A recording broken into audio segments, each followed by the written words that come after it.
गोली मारो सालों को, दादा के हत्यारों को गोली मारो सालों को। पूरा देश सुन रहा है। यहाँ उपस्थित भारतवर्ष के सभी क्षत्रिय और सर्व समाज के लोगों की सिर्फ एक ही मांग है, दादा के हत्यारों को गोली मारो सालों को।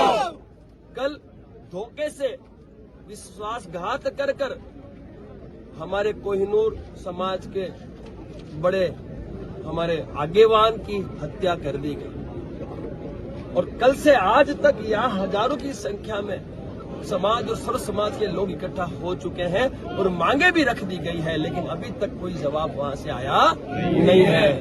अब हम लोग जल्द ही यहां से जो राजभवन है गवर्नर हाउस के ओर कूच करेंगे और इन मांगों को मनवा के ही इस मैदान को छोड़ेंगे।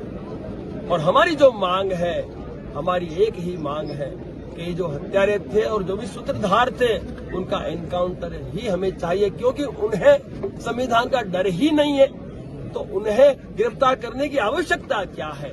और वो तो वैसे भी देश के गद्दार ही हैं, वो तो आतंकवादी हैं, सालों से हत्याएं करते आए हैं, तो उनको गिरफ्तार करने से अच्छा है उसका एनकाउंटर ही होना चाहिए। दादा के हत्यारों को गोली मारो सालों को, दादा के आज से हत्यारों को गोली मारो आज सालों से को। हम लोग करणी सेना अपनी एक गैंग सक्रिय कर रही है। करणी सेना गैंग के तौर पे पूरे भारतवर्ष में काम करेगी।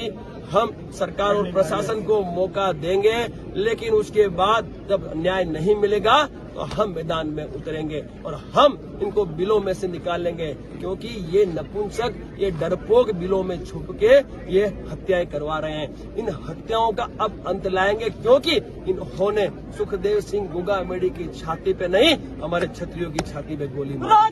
इसका जवाब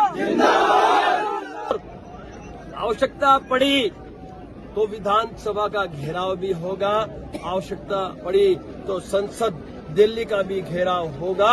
और यदि न्याय नहीं मिला तो जिस तरीके से राजस्थान में हम लोगों ने कहा था, एक नारा लगाया था कुछ सालों पहले, कमल का फूल हमारी भूल, जरूरत पड़ी तो केंद्र के लिए भी लोकसभा में यही नारा गूंजेगा यदि न्याय नहीं मिला। तो ये भारत का जो मेरा क्षत्रिय है, ये भाजपा को वोट नहीं करेगा यदि न्याय नहीं मिला। तो सुन लेना कान खोल के, विधानसभा में तो आपकी जीत हो चुकी है, लेकिन ध्यान रखना लोकसभा में हम आपको सत्ता में नहीं आने देंगे।